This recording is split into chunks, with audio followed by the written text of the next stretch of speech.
प्यारे विद्यार्थियों, सुप्रभात। आज हम पढ़ते हैं प्रथम पाठ है सुभाषितानि। यहाँ सु का अर्थ है सुंदर, मधुर और भाषित का अर्थ है वचन। अतः सुभाषितानि का अर्थ हुआ सुंदर और मधुर वचन।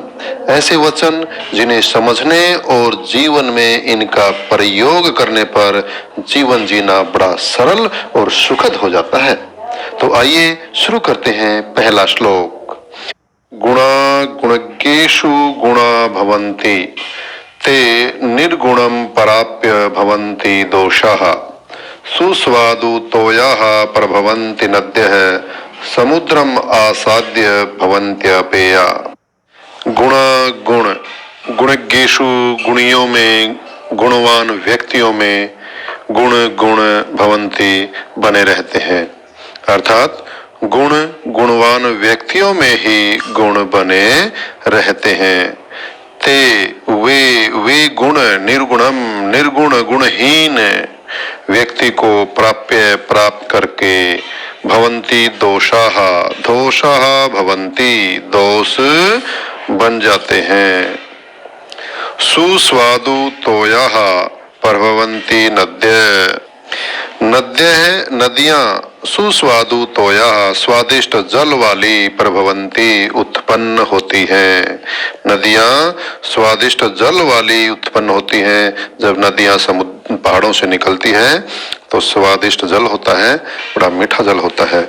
परंतु समुद्रम आसाद्य भवन्ति अपेयाः, परंतु समुद्रम आसाद्य, समुद्रम समुद्र में, आसाद्य मिलकर पहुंचकर, भवंती अपेया, अपेया भवंती पीने योग्य नहीं रहती।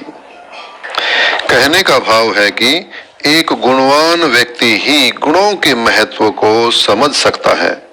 बुद्धि तथा बल जैसे गुण गुणवान व्यक्तियों के पास होने पर समाज का भला होता है, समाज की सेवा होती है।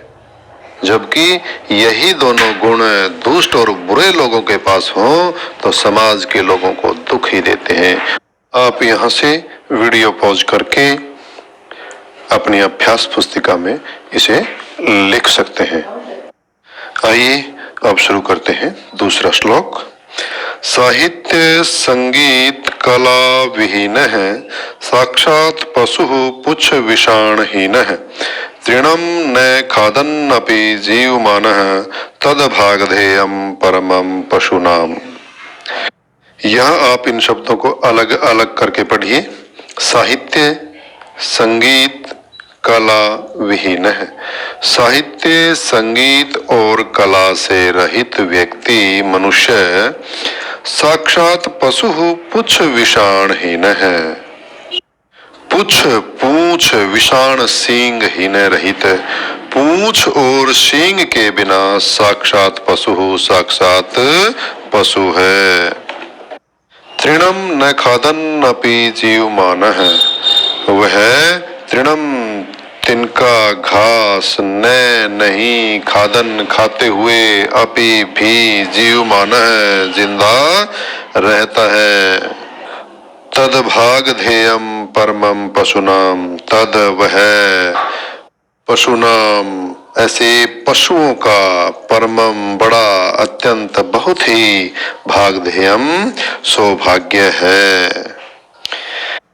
कहने का भाव है कि जिन मनुष्यों की साहित्य, संगीत और कला आदि में कोई रुचि नहीं है, ऐसे मनुष्य पशु ही होते हैं। परंतु यह उनका सौभाग्य है, वे पशुओं की तरह घास नहीं खाते। इसलिए मनुष्य को साहित्य, संगीत, कला आदि में कहीं न कहीं रुचि जरूर होनी चाहिए। आप यहाँ से वीडियो पॉज करके इस श्लोक को भी अपनी अभ्यास पुस्तिका में लिख लीजिए। श्लोक नंबर 3। लुब्धस्य नश्यति यशः, पिशुनस्य मैत्री, नष्टक्रियस्य कुलम, अर्थपरस्य धर्मः, विद्याफलम व्यसनिनः, कृपणस्य सौख्यम, राज्यम प्रमत्त सचिवस्य नराधिपस्य। इस श्लोक में बताया गया है कि लोभ, चुगली, आलस्य, कंजूसी और दूसरी बुरी आदतों के क्या क्या दुष्परिणाम हो सकते हैं। लुब्धस्य नश्यति यशः, लुब्धस्य लोभी व्यक्ति का नश्यति नष्ट हो जाता है, यश है यश, लोभी लालची व्यक्ति का यश नष्ट हो जाता है, कीर्ति नष्ट हो जाती है। यहाँ हम नश्यति क्रिया को सबसे अंत में लगाएंगे।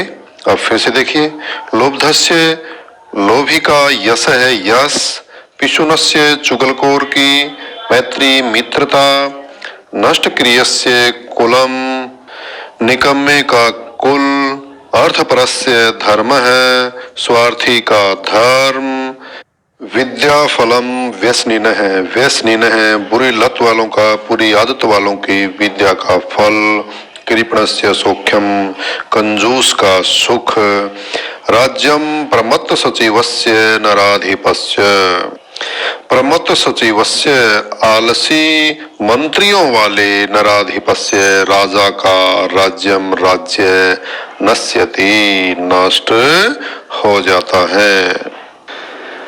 कहने का भाव है कि जो मनुष्य जीवन में सफल होना चाहता है उसे लोभ, चुगली, आलस्य, स्वार्थ, कंजूसी और दूसरी बुरी आदतों को छोड़ देना चाहिए, क्योंकि बुरी आदतों से मनुष्य का पतन निश्चित है। कहने का भाव है कि आदतें ही मनुष्य की सफलता और असफलता का कारण बनती हैं। अतः आप बुरी आदतों को छोड़कर अच्छी आदतों को अपनाइए।